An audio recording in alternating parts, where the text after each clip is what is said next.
আবারও ইউরোর ফাইনালে হারল ইংল্যান্ড। বিশ্বের সেরা খেলোয়াড়দের নিয়েও হারের মুখ দেখল ইংল্যান্ড। গতবার ইতালির বিপক্ষে পেনাল্টিতে হার, এবার 2-1 গোলে স্পেনের কাছে হার। তবে প্রশ্ন এখানে থেকেই যায়, এই শিরোপায়ের জন্য যোগ্য কোন দল? সেটা নিঃসন্দেহে স্পেন। সেটা তাদের পারফরমেন্স অ্যানালাইসিস করলেই আমরা বুঝতে পারবো। আজ এই ভিডিওতে মূলত ইংল্যান্ডের সমস্যা কোথায় তা তুলে ধরব। আসলেই কি মন্দ ভাগ্য নাকি খারাপ ট্যাকটিস? কোনটি দায়ী ইংল্যান্ডের হারের জন্য?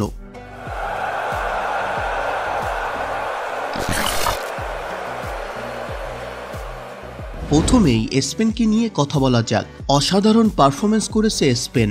যদি এই ম্যাচ ইংল্যান্ড জিতত তাহলে অযোগ্যের জয় হয়ে দাঁড়াতো। শুরু থেকে শেষ অবধি সম্পূর্ণ ম্যাচ তারা চ্যাম্পিয়নের মতোই খেলেছে। স্পেন কিন্তু প্রমাণ করে দিল ভালো কোচ দ্বারাই ভালো কিছু সম্ভব। লা ফুয়েন্তেই সেটার প্রমাণ দিলেন। এর পূর্বে লুইস এনরিকে এই দল নিয়ে জঘন্য পারফরমেন্স করত, সেখানে লা ফুয়েন্তে ইউরো জয় করল। লা ফুয়েন্তে ট্যাকটিসের আজ সফলতার মুখ দেখানোর মূল কাণ্ডারি নিকো উইলিয়াম।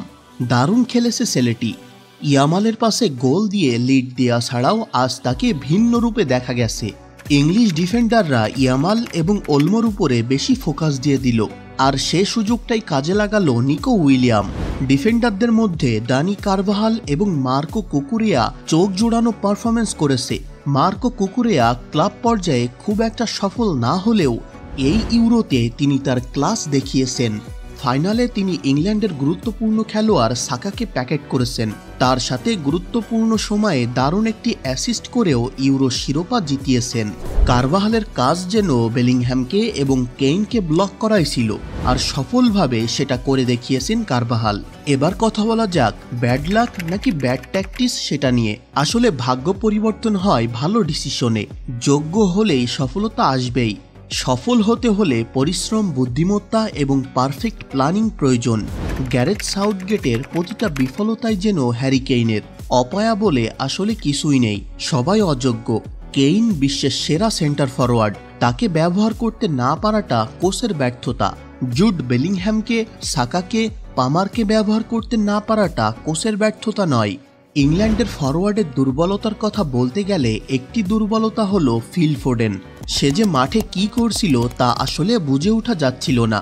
না ভালো কোনো পজিশনিং নিচ্ছিল, না প্লেমেকার হিসেবে ভূমিকা পালন করছিল, না কোনো বিগ চান্স ক্রিয়েট করছিল। তার জায়গায় কোল পামারকে নামালে ভিন্ন কিছু ঘটতে পারত। ফোডেনের জায়গায় পামার অথবা ইভান টনিকে সুযোগ দেওয়া উচিত ছিল।